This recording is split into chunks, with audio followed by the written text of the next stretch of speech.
Hello and welcome to my review of the Y1 smartwatch. Basically on this channel I want to look at watches in a more sort of harsher environment, I suppose you could say.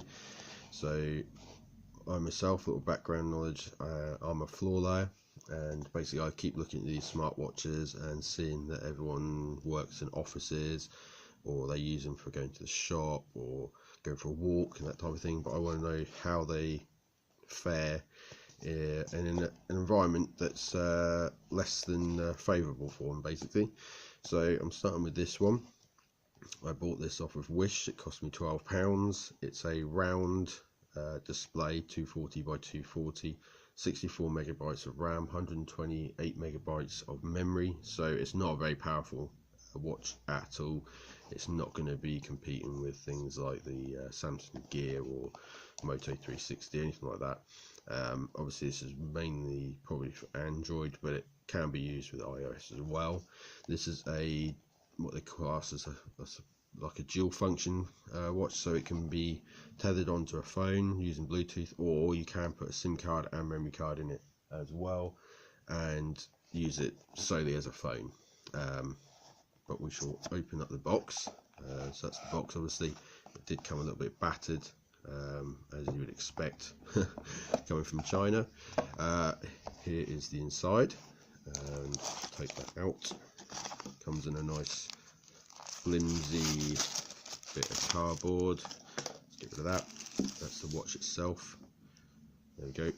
Just make sure it actually focuses. You get inside here your manual, which is in English, and also for those out there who can read Chinese, it is in Chinese as well.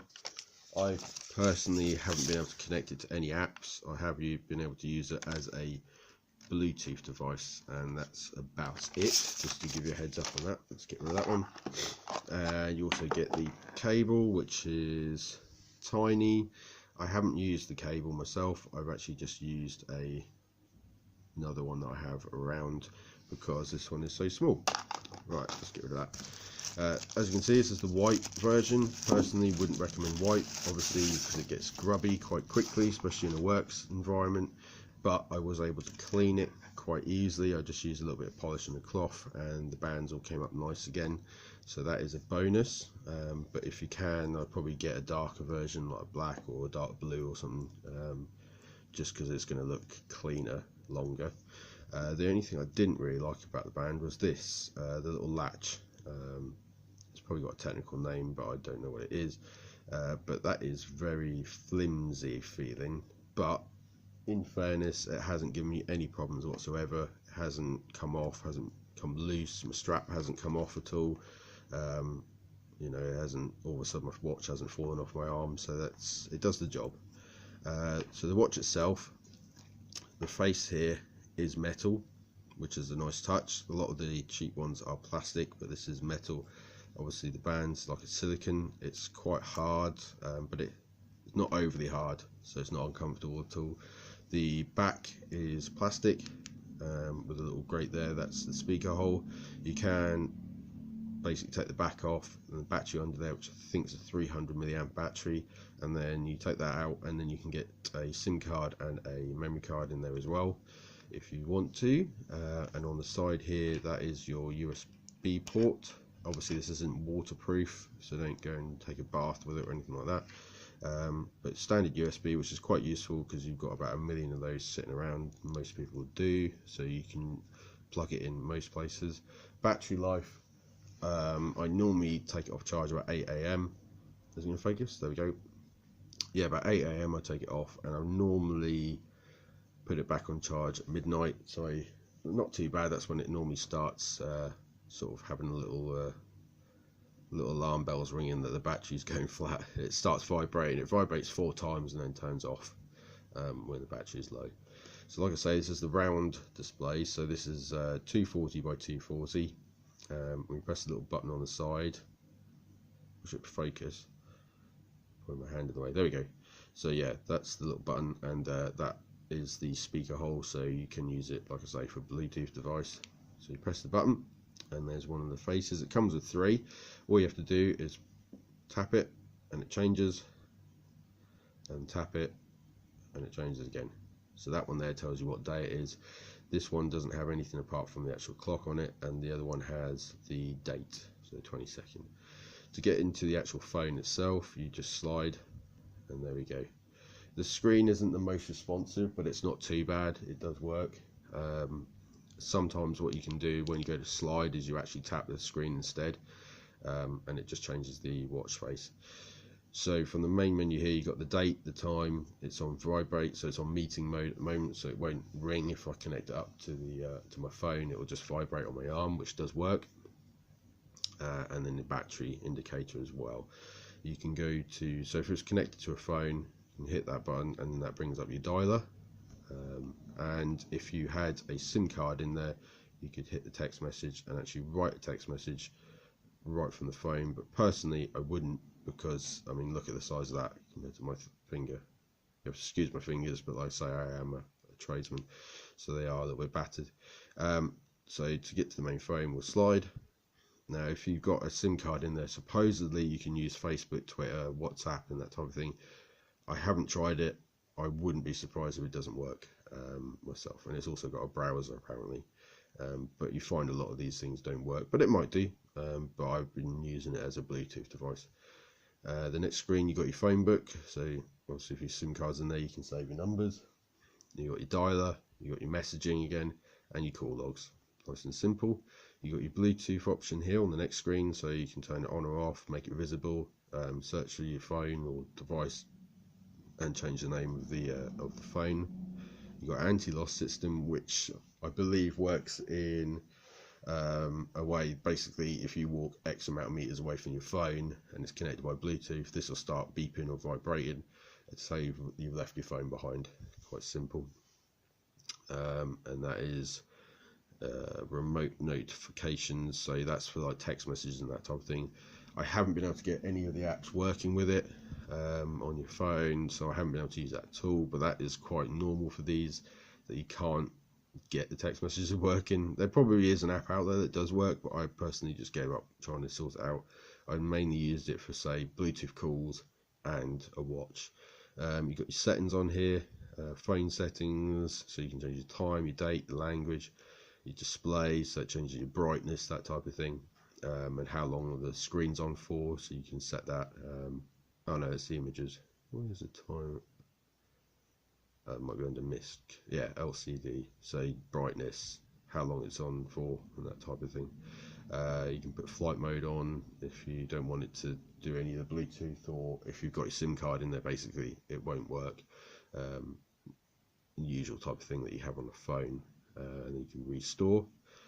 The next one is your sedentary, so it tells you when to stand up every 30 minutes, that type of thing. I've not used it, but I imagine that will work, but I don't sit for long periods of time. You've got a calendar that just tells you the date, and if you hit that button there, that tells you the whole month. So I suppose that is quite useful to have. Quick remote, oh, that's for the app, but again, I haven't been able to get it working myself. Screen, yeah, the screen sometimes does this. It's annoying. You have to slide right across. There we go. And then the pedometer, whatever you want to say, I found doesn't work. It's definitely all over the place. The other thing this is meant to have is the tilt to like mute phone calls or answer phone calls or just look at the time. That doesn't work, so I don't think there is actually a accelerometer in here at all. Oh, it's doing it again. There we go. So you got a sleep monitor, but I charge this every night. Like I say, it does normally last from like 8 AM till midnight, and then I have to put it on charge. I think it takes about an hour and a half to fully charge, so it's not too bad. You got your profiles, so you silent, meeting, and outdoor. So if you put it on silent, it doesn't vibrate, doesn't ring, doesn't do anything. Meeting just puts it on vibrate mode, and the outdoor makes it louder. You can also change the settings as well. If you go to options, you can customize it, so you can have whatever you want. You can change the ringtones and that type of thing on there as well. You've got an alarm, which I believe does work. I've not used it myself, but I can't see why it wouldn't. You've got a file manager if you have a memory card in there, so if you've got pictures, music, that type of thing, you can actually look at those through there.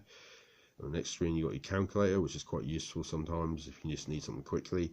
Again, it is quite small, but it does work. Your image viewer, again, so you can look at your photos and things like that. If you've got a memory card, you've got a sound recorder, that also needs a memory card as well, because there's only, like I say, enough memory on here to run the UI basically. But the sound recorder will work. And then you've got your audio player, which plays from your phone or whatever you're connected through Bluetooth. You can actually have it come through here as a Bluetooth speaker. You've got your power saving option here, so it just turns everything right down, so you can probably see there that it does, unless the camera's going to try and autofocus it. It's not too bad, but it dims everything down and saves consumption. Theme, there is only one. You're meant to be able to, I did try and put different photos on here. I could view the photos, but it won't let me save them as a background, because you're meant to be able to, obviously it's got a black background, you're meant to be able to change that, but I wasn't able to get it going myself. You got remote camera function, but again you need this special app. So the idea being you can set your camera up over on the other corner of the room, come over here, press a button, and it will take a picture. But again, I haven't been able to get that working. Motion sensor, I don't think this is actually in here at all, because I've never been able to get any of it work myself. Like I say, you may be able to just tip it like that on your arm and it brings up the time, but it doesn't. And then back to your Twitter, Facebook, etc. But my main concern was how well will this hold up physically. I know software wise it's always a struggle with these to get apps running and things like that, but you know, the actual physical side of things, I've been working in a very dusty environment and quite a dirty environment, and it's been fine. Like I say, it did get a little bit mucky, but nothing, a little bit of polish, or you know, I didn't use water because it's not waterproof, but a bit of polish and a cloth, cleaned it all down, and it came up quite nicely, to be honest. It's back to its normal white again. There's no scratches on the screen, if you can see, not too bad, but yeah, there's no scratches. The buttons all still work. There's nothing in the actual port itself. That was well protected by this little bung, and the speaker still works. That hasn't got full of crap. So yeah, overall, I mean, it was £12 delivered, so you know, you're not going to be getting you know, top quality stuff. Obviously, I just wanted to see how they worked in a harsher environment, and this worked really well. I think the fact that it's metal does help. So if you do bang it, it's not going to just break straight away. It's slightly, the screen's slightly recessed, as you can see, so that does help if you do end up putting it upside down. It's not instantly straight on that screen to scratch the crap out of it, so that's good. But yeah, overall I'd recommend it if you want something basically tell time, maybe do a bit of Bluetooth for voice calls and that type of thing. If you wanted to listen to your music out of your ear, then you could, I suppose, and that type of thing. But yeah, overall for 12 quid, not too bad, I have to say. Now on this channel I will be hopefully getting some more watches. I've got one arriving soon, and what I'm going to do is unbox it, show you what it is, what it comes with and everything else, get it all set up. Then I'm going to have it on my wrist for a week while I'm working, and then do a review after a week and see how it fared. I say in these harsher environments, not always the harshest. Sometimes you know, I'm just doing a lot of carpet, which doesn't take too much out on the watches, just sort of sweat, I suppose, and maybe a little bit of banging about here and there on the floor. But then other places I'll be basically on site, so there will be dust and dirt and, you know, vibrations from machinery and things like that. So it's just, I want to see how they fare basically. So I hope that helps. Yeah, I hope it informs you a little bit about the watch, and that is the general plan for this channel. Again, hope you enjoyed it, and I'll see you in the next one.